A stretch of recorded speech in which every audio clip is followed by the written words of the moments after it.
Hello everyone and welcome back to the Great Book of Grudges. My name is Nathan and we're back with another Total War Warhammer video. Today we're going to put the tinfoil hats on and discuss who could be the rivals to the Wood Elves in the upcoming Total War Warhammer 2 DLC. So without further ado, let's begin. So after the initial shock of finding out that the Wood Elves are finally going to join Total War Warhammer 2's Vortex campaign, and after many months of people begging for a Wood Elf rework that has also been confirmed, I can't help but think what the rivals for the Wood Elves can actually be. We are aware of the following quote: "We can reveal that the next DLC for Warhammer 2 is indeed a Lord Pack, focusing on the Wood Elves, and we will be revisiting one of the original core races from Warhammer 2. What I'm interpreting here is that the Wood Elves will be the main focus of this DLC. And obviously, whatever enemy the Wood Elves may have in this DLC will be a core game race for Warhammer 2. For clarity's sake, for anyone who's watching this video and has not yet purchased Warhammer 2, the core races are the Heils, the Dark Elves, the Skaven, and the Lizardmen. Now, this is when things get tricky. As we are aware, how Lord Packs normally work is in some sort of rivalry in some way, shape or form. It doesn't necessarily have to be lore-friendly from the Warhammer Fantasy Battles universe. As far as I'm aware, there wasn't really any lore surrounding Malice and the Deathmaster, but it does have to make sense thematically. I mean, it doesn't really have to, but usually there's some sort of theme. For the purpose of this video, we won't be going over possible legendary lords, but rather the races themselves and why they would find themselves in conflict with the Wood Elves. So let's just jump right in. Firstly, I believe that it's commonly accepted that the Heils can be removed from this equation, mainly because they've obviously recently featured in a DLC pack, the Warden and the Paunch. Thematically, it also does not make sense for the High Elves and the Wood Elves to be fighting amongst each other. They are pretty much the same race after all, and have always been generally in good terms, with the High Elves themselves actively sending out emissaries to Athaloran in hopes that the Wood Elves will rejoin them. Sure, this hasn't been working out so well so far, mainly because Ariel herself isn't one of the biggest fans of the Wood Elves, but it's not like they're declaring open warfare against each other. In general sense, sure, there can be some skirmishes against each other, but I doubt full-scale war. This isn't a High Elf versus Dark Elf situation where that would make sense. It is important to note, however, that whilst they are in good terms with the High Elves, the Wood Elves themselves, being so isolationist, technically consider everyone a potential enemy.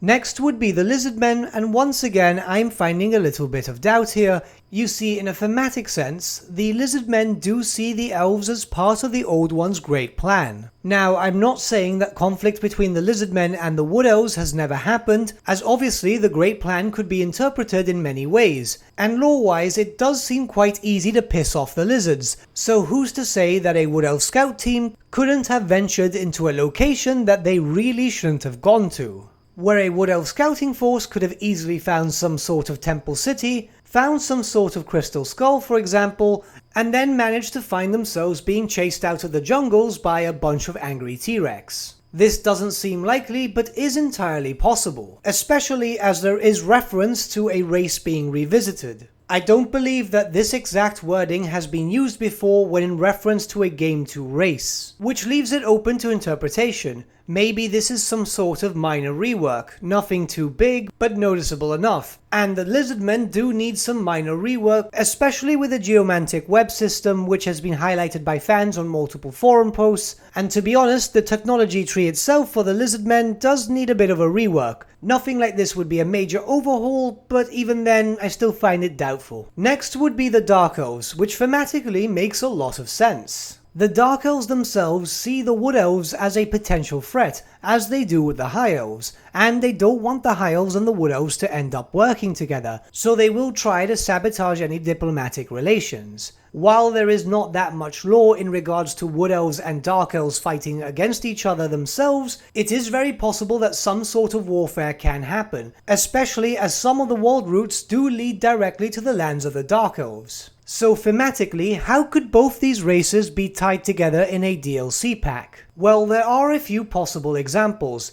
Both the Dark Elves and the Wood Elves make heavy use of animals in different ways. The Dark Elves break the will of their beasts, forcibly breed them, and also in some cases try to mutate them into shadows of their former selves. Whereas the Wood Elves themselves have more of a kinship with nature and the many beasts of the world, often forming friendships with them and fighting alongside each other. So thematically this could be an interesting form of DLC, whereas the Dark Elves are trying to capture animals and break their will so they may be forcibly part of their army, and the Wood Elves are trying to release them in an effort to keep the balance of nature going. Sure, you'd be playing some sort of Warhammer Peter as the Wood Elves, but something like this would make a lot of sense. Another possible setting could be based around something political, whereas the Dark Elf faction is trying to send forces around the world in an effort to cause confusion as their warriors dress up like Wood Elves and cause trouble where they roam in an effort to make the other races launch a retaliation attack against the Wood Elves instead. We know the Dark Elves are prone to doing stuff like this, so it would fit rather well. The Wood Elves themselves would have to silence the Dark Elves before the rest of the world declares war on them. Once again, if this revisiting quote is some sort of minor rework, the Dark Elves could also benefit from a minor rework. More specifically in regards to the slave system, which really is quite broken and needs to be looked at once again.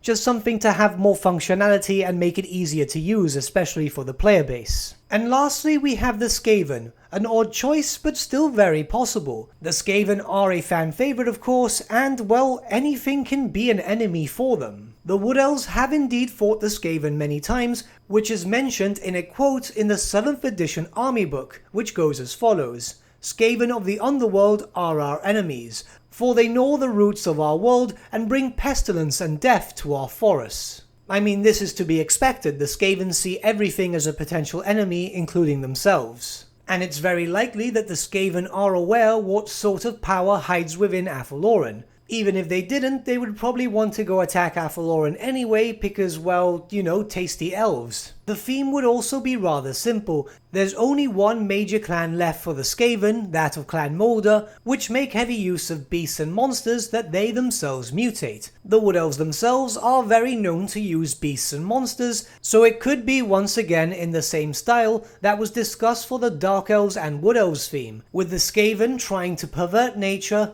and the Wood Elves trying to protect it. It could also be that the Skaven are trying to get access to the world roots themselves, knowing full well that the world roots could also present a massive advantage in terms of under-empire movement. And naturally, the Wood Elves would want to avoid this corrupting race having any access to their precious world roots. In all honesty, the Skaven might be the strongest contenders, purely because of the following. Firstly, when it comes to a DLC, one faction usually gets a bit more love than the other, and the Skaven don't really have that many missing unique units left, so a lot of extra manpower could be thrown towards the Wood Elves and their Wood Elf rework, plus that big FLC Lord which has its own faction, units and everything. May or may not be RAL, we still don't know about that just yet. Clan Moulder, being the missing Skaven clan, pretty much has all its units already implemented into Total War Warhammer. What is missing from them are unit variants, such as all the different types of Rat Ogre and so on. So essentially, most if not all of the units could be reskins. You know, taking into account armored rat ogres, augmented rat ogres, and even the Chimera rat, which is just a reskin from the Hydra. Once again, if the revisiting term is for a minor rework, the Skaven are pretty much fine. The only thing that needs to be touched upon is Clan Mors and Clan Rictus, which right now are the most boring clans to play. Every other clan feels quite unique, whereas Clan Mors and Clan Rictus kind of feel like any generic NPC faction. In all honesty, I believe either the Dark Elves or the Skaven are the strongest contenders, but what do you guys think in regards to who would be the enemy of the Wood Elves in this coming DLC? Let me know your thoughts in the comments below and let's start a bit of a discussion. Just a quick heads up, I apologize if I sound a bit tired lately, it's just this damn heat wave that doesn't seem to want to leave. I have been suffering for the past 3 weeks and it doesn't look like it's going to end anytime soon. But with that, my friends, we've come to the end of our video. Thank you so much for watching. If you did enjoy the video, might I suggest giving the video a like, or even subscribing to the channel, as it really does help us out. In the description section below are various different social media links such as Facebook, Instagram and Discord, where you can get in contact with the Great Book team. Also in the description section below is an affiliate link with Element Games where you could buy loads of hobby-based products, not just Warhammer, for 10 to 25% off. Using our special link and also the special code, which is also in the description below, supports the channel at no extra cost to you, which we think is rather cool. A big thank you to our patrons, your support means the world to us. It's amazing that people want to help a small channel like us grow and get to a higher level of content. A special thank you to Ryan Bertsche and Gibraltar LUSC for subscribing to us at our Fame level, you guys are super cool.